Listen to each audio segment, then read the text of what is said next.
A new millennium begins in the southern part of the Jutland Peninsula in Denmark. Thorfinn was bought by the landowner Kettle as a slave and engaged in land reclamation work on his farm. Thorfinn meets a young man there, Einar, who was also a slave like him. The encounter of Einar led Thorfinn to face the sins he had committed and began to find meaning in life. On the other hand, Canute, who became the King of England, attempted to extend his territory for the establishment of the Promised Land. This is the story of a true warrior, saga. The story of atonement and salvation, saga, that lies beyond the prologue.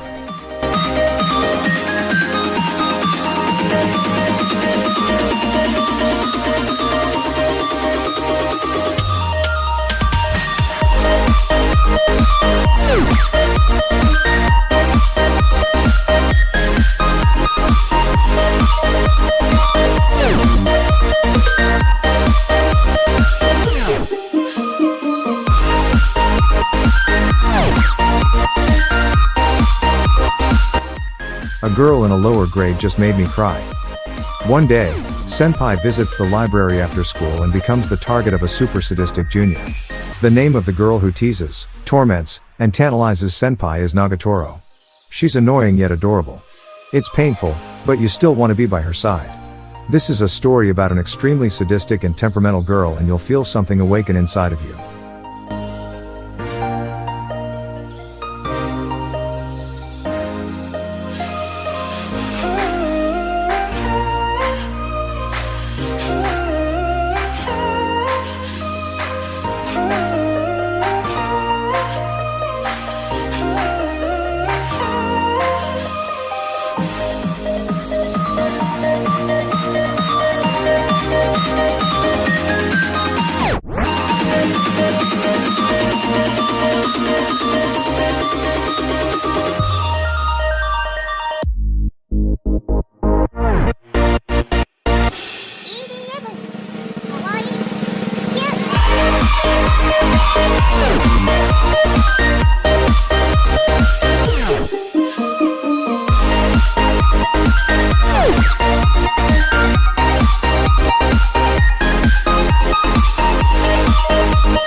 Tomo Izawa and Junichiro Jun Kubota are the tightest brothers you'd ever see. They roughhouse and spar, but through thick and thin, they've got each other's back. Yet, there's just one small problem. Tomo is in love with Jun. Since she was young, tomboyish Tomo has been just another one of the guys. Due to his extreme muscle-brained nature, Jun doesn't notice any of her advances, not even when she explicitly confesses. To add insult to injury, for the longest time, he didn't even realize that she was a girl. Tomo-chan wa Onanoko follows the comedic hijinks of Tomo and her friends as she tries to catch Jun's eye and escape the infamous bro zone.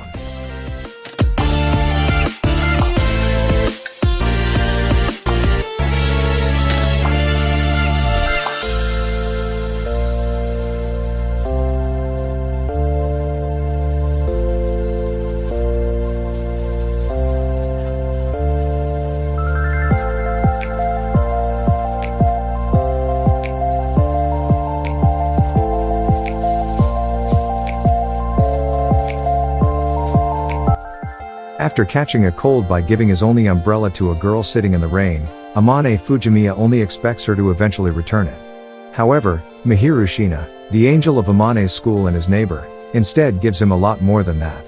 Instead of just the umbrella, she insists on returning the favor by helping him recover from his cold. However, she is oblivious to the battlefield that is Amane's apartment. The only word Mihiru finds from her mouth to describe the chaos is unsightly. But despite her unsympathetic description, Mihiru proceeds to help the hopeless Amane. Otonari no Tenchi-sama ni Itsunamanaka Dame Ningen ni Sureita Ken follows Amane as he is taken care of by Mihiru, who attends to various chores, from cleaning his apartment to cooking dinner. Is there anything that the angel cannot do?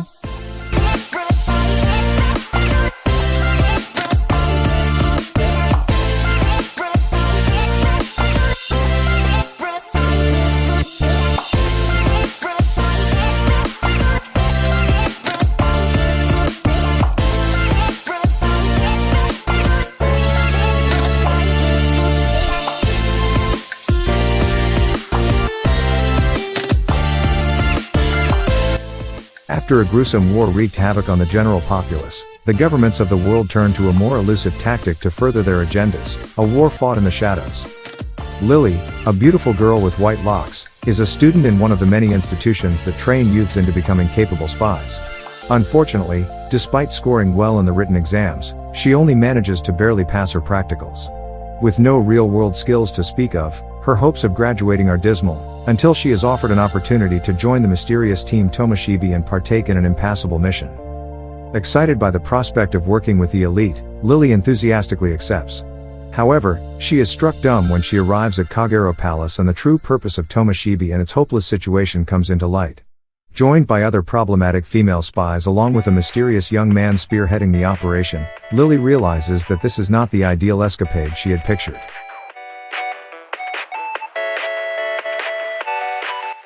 High school student Hunta Shiraishi has a simple goal, to live a fulfilling youth. However, achieving this goal appears to be harder than expected, as everyone in his surroundings often fails to notice him due to his lack of presence. In fact, Shiraishi's lack of presence is so severe that people think his seat in class is always empty, and mistakenly assume that he often skips school. There is even a weird rumor spreading around in class, claiming that those who successfully spot Shiraishi will be blessed with good fortune for the day. So far, the only person who notices his existence is Nagisa Kubo, the girl seated next to him. Unfortunately for him though, Kubo likes to tease him on a daily basis and often puts him into unprecedented and nerve-wracking situations. However, as Kubo's playful antics continue to involve the reluctant Shiraishi, he may soon discover that his youth might not be as boring as he initially thought.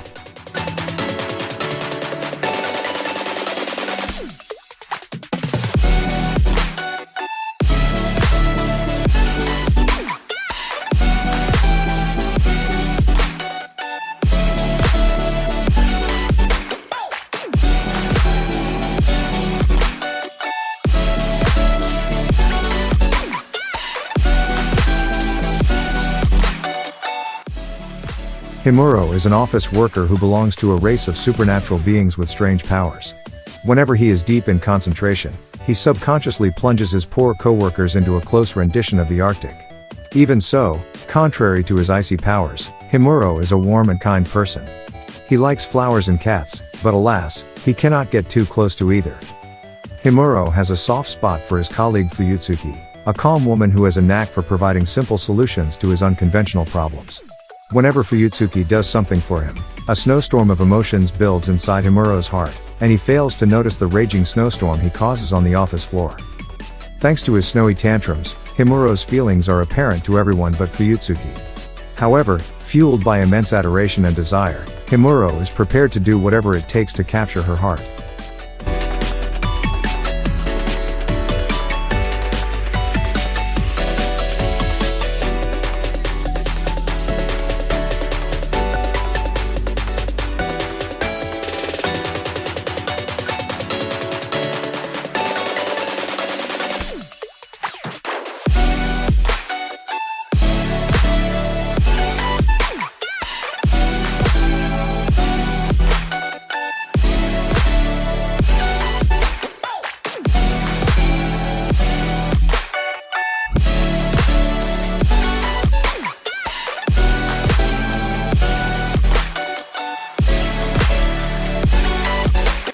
From his deathbed, hero King Inglis, the divine knight and master of all he surveys, gazes down on the empire he built with his mighty hand. Having devoted his life to statecraft and his subjects' well-being, his one unfulfilled wish is to live again, for himself this time, a warrior's life he devoted himself to before his rise to power. His patron goddess, Alastia, hears his plea and smiles upon him, flinging his soul into the far future. Goddesses work in mysterious ways. Not only is Inglis now the daughter of a minor noble family, but at her first coming-of-age ceremony at 6, she's found ineligible to begin her knighthood. However, for a lady of Inglis's ambition, this is less a setback and more the challenge she was reborn to overcome. It's not the blood that runs through your veins that makes a knight, it's the blood you shed on the battlefield. The curtain rises on the legend of an extraordinary lady squire reborn to master the blade. On the outside, Otome villainous Lizelota seems foul in every way, a purely evil character. However, as revealed in her diary, she was always hiding both her pain and her true feelings for Prince Sigurd. While she keeps this locked away, an evil which ultimately possesses her, leading to her demise, a tragic end for the tsundere villainess. This is how the story always goes, an end coded into the game Magi. Hoi! Broadcasting Club members Awoto Endo and Shihono Kobayashi decide to play this game. In another universe, Prince Sigurd hears their voices, believing it to be a divine revelation from a god and goddess. These voices clue him into something he never noticed before. Lizelota is actually overwhelmingly adorable. There are no resets in this game, and just one chance to change the future for the ill-fated villainess. In years to come, these two entities, who would guide the country to prosperity and greatness, would be known as play-by-play Endo and color commentator Kobayashi. Having died of sickness at the age of 39, Michio Hiraku is given the opportunity to go to another world.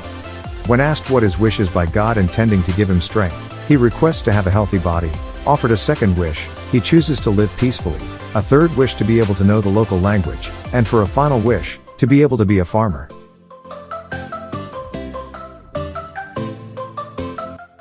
Mihiro Oyama was just a normal erotic game-loving dude. Until he woke up one morning as a woman. Turns out his mad scientist little sister, Mihari, tried out one of her new experiments on him. With a disastrous outcome, as far as Mihiro's concerned. But Mihari is as determined to study him as he is determined to go back to his shut-in, game-playing life, and one thing's for sure. Life is going to get a whole lot weirder from here on out.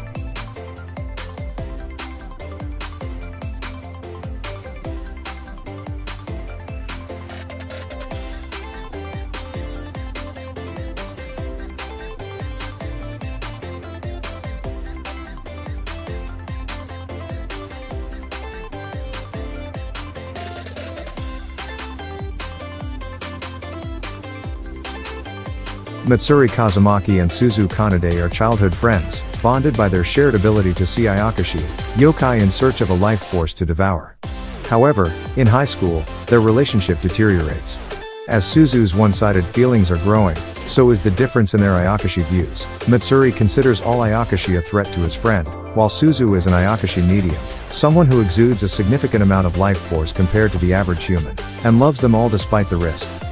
When the two stumble upon a talking white cat named Shirogane, they are unaware that it is a 400-year-old Ayakashi known as the King of Ayakashi. He is hell-bent on gaining even more power by devouring Suzu, but as Matsuri swoops in to try and save her by sealing Shirogane's powers, the Ayakashi uses a jutsu to turn him into a girl instead. Matsuri vows to protect Suzu from further harm as her best friend, but he must learn how to act like a girl until his grandfather, a famous wind jutsu exorcist ninja, can undo the jutsu. Meanwhile, Suzu must work out her romantic feelings for Matsuri now that he is no longer a boy. But when Matsuri takes the king as his pet, the future of the two friends seems uncertain. After the betrayal of his companions, Haruyoshi, the strongest diviner, was on the verge of dying. Hoping to be happy in the next life, he attempted the secret reincarnation technique and was sent to a different world. Born into a family of magicians, the magic he didn't inherit paled in comparison to his previous abilities as an onmyoji. Who needs magic? I'll survive in this world with my old techniques.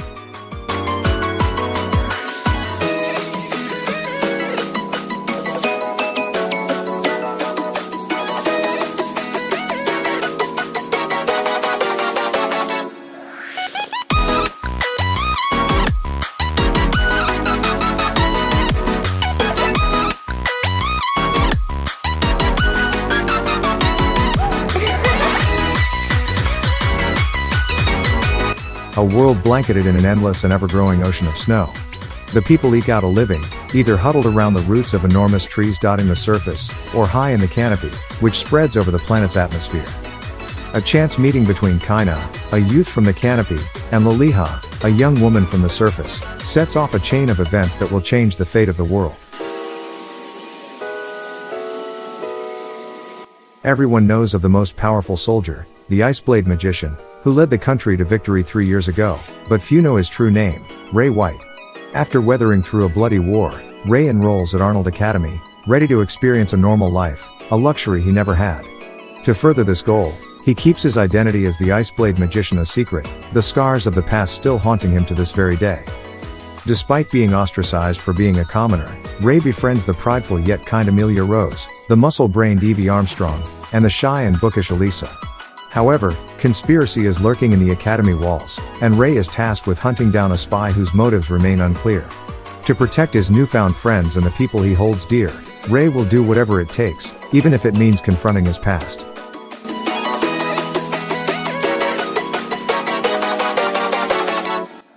Saito is an ordinary handyman that gets transported to another world where his skills are very useful. He starts to really understand what it means to be needed.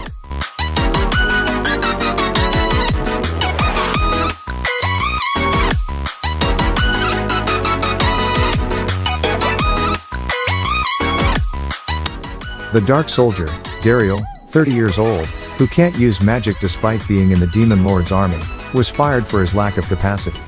Having been raised by the previous Demon Lord himself, he finds that his adoptive brother, the new Demon Lord, has little use for him. However, after rescuing a village girl from a forest monster, Daryl is invited into her village and starts realizing that he may be considerably more powerful than what he thought. The story begins with Nick, an experienced adventurer whose party is led by his mentor and father figure Argus. Following the completion of their latest job, Nick discovers a chunk of the money has gone missing and realizes one of the party members is the culprit. To his surprise, Argus forgives the member and instead expels Nick after being accused of also embezzling funds.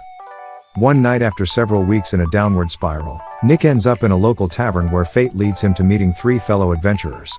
After a night of drinking, the 4 bond over their own betrayals and their destroyed ability to trust anyone. This is when Nick hatches on the idea for the 4 to form a party. Thus the story begins with a party of adventurers united in their belief that humans are bastards and desire to make some honest coin.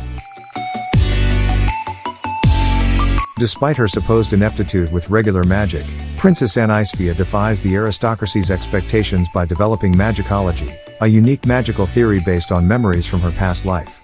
One day, she witnesses the brilliant noblewoman Euphilia unjustly stripped of her title as the kingdom's next monarch.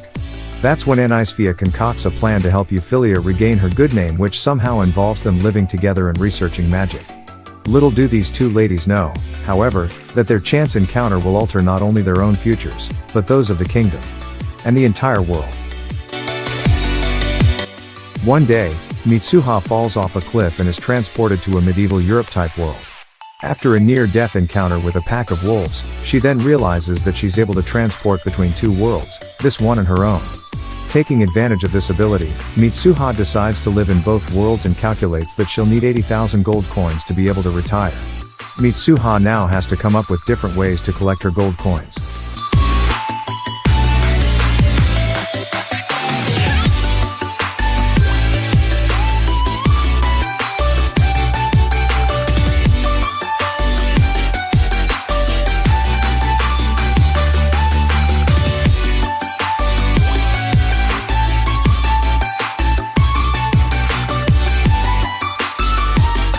Tsukumogami, spirits or Murebito can possess objects of considerable age and gain a physical form.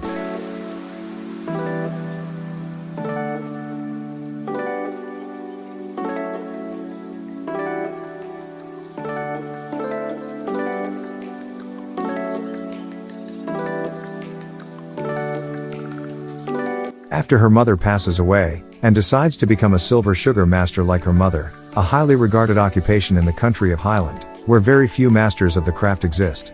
Anne leaves for the town of Lewiston, where the royal family holds a sugar sculpture festival. To become a silver sugar master, she has to win the top spot and receive a royal medal.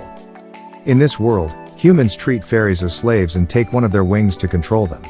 Anne reluctantly buys a fairy named Shell to be a bodyguard on her way to Lewiston. Anne is torn between setting Shell free, but needing a bodyguard on the dangerous roads to the festival.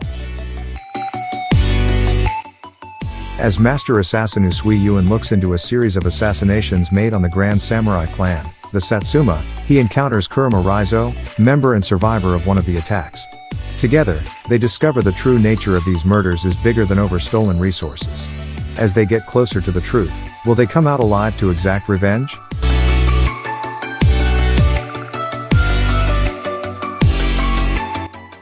Eiyu Densetsu, Sen no Kiseki centers around Reen Schwarzer, a professor at Thor's military academy in the Erebonian Empire.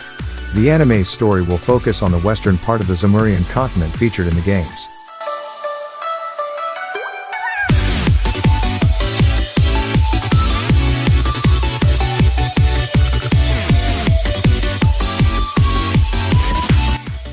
Wisteria is an orphan girl living in a corner of the British Empire at the end of the 19th century. Her life is desolate and bleak until she encounters Marbus, a powerful but equally lonely immortal being with a furry appearance, hounded by hunters. Together, Wisteria and Marbus roam the empire populated by humans and human-like beasts in search of a place where they can live together in peace.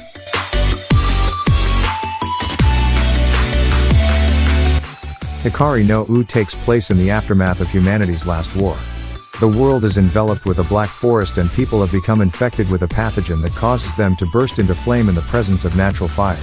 The only safe source of fire can be obtained by hunting black beasts, flame spirits, which reside deep in the forest. Among the fire hunters, rumors of the king of fire hunters began spreading recently, an individual who would be able to harvest the man-made star, the Millennium Comet that once wandered the void. The story revolves around Tuko, a village-raised girl, and Koashi, a former student in the capital. The encounter between the two, who were not supposed to cross paths, will change the fate of the world. Along with 3 other heroes, 27-year-old Mukata Tsuyoshi is transported into a fantasy world to rescue a kingdom from a mysterious threat. However, it soon becomes clear that Tsuyoshi has been dragged into the summoning ritual by accident. His only skill turns out to be food menu, which allows him to open an interface where he can purchase and obtain food-related supermarket items from modern Japan. Unceremoniously booted out of the palace, Tsuyoshi sets out on his own into his new world.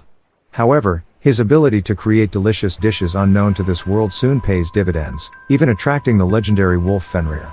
Fenrir is so taken in by the food that the creature immediately forms a contract with Tsuyoshi, becoming his familiar.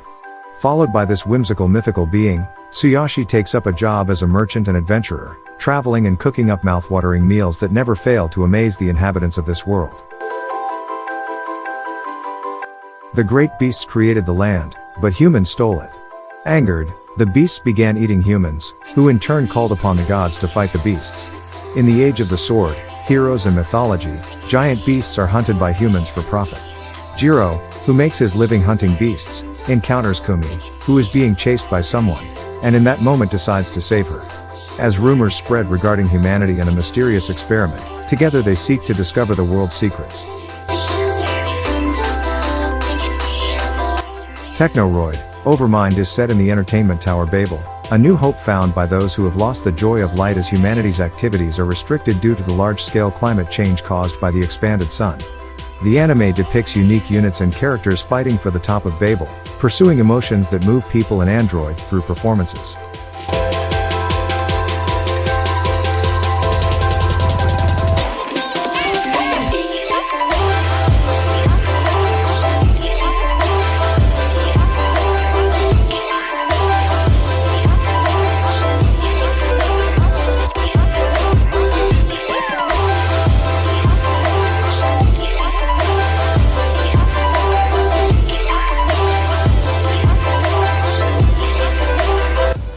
Short anime based on the 4 Koma series illustrating the daily lives of the Nijigasaki High School Idol Club's members.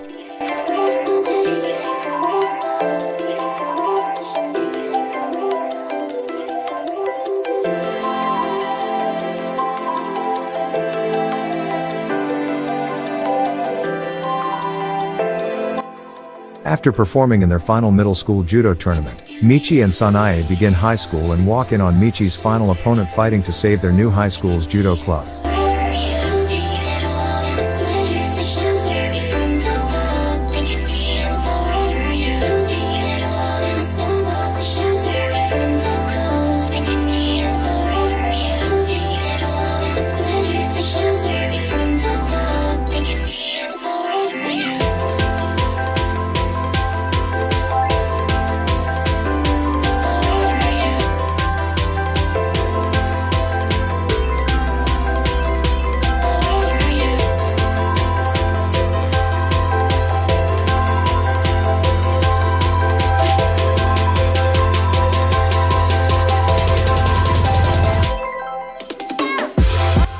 Robotic order maids are popping up in every household, and 10-year-old Bondo Taira has found out that his two closest friends, Matsuo and Gachi Gorilla, have order maids too. Matsuo, in particular, owns Miko, a beautiful robot that gives excellent massages and serves drinks with a smile. Jealous of his friend, Bondo convinces his mother to get him an order maid, hoping for a similar experience. However, to Bondo's surprise, the maid that appears outside of his door is incredibly muscular and clumsy enough to destroy a house when completing simple chores. Going by the name Roboko, this new robot is the exact opposite of what Bondo wanted. But despite that, Bondo, together with his friends, learns that there is more to Roboko than they could ever expect.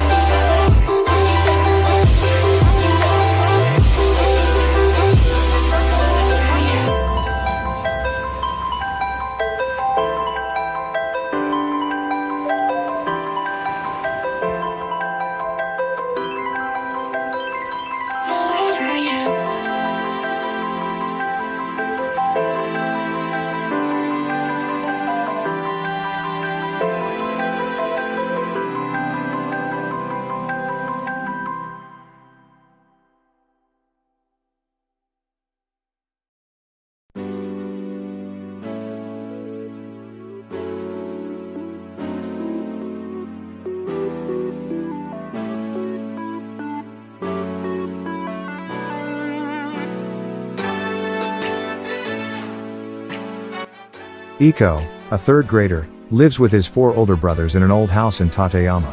Iko's family has no parents, and according to his older brothers, their mother works in Tokyo.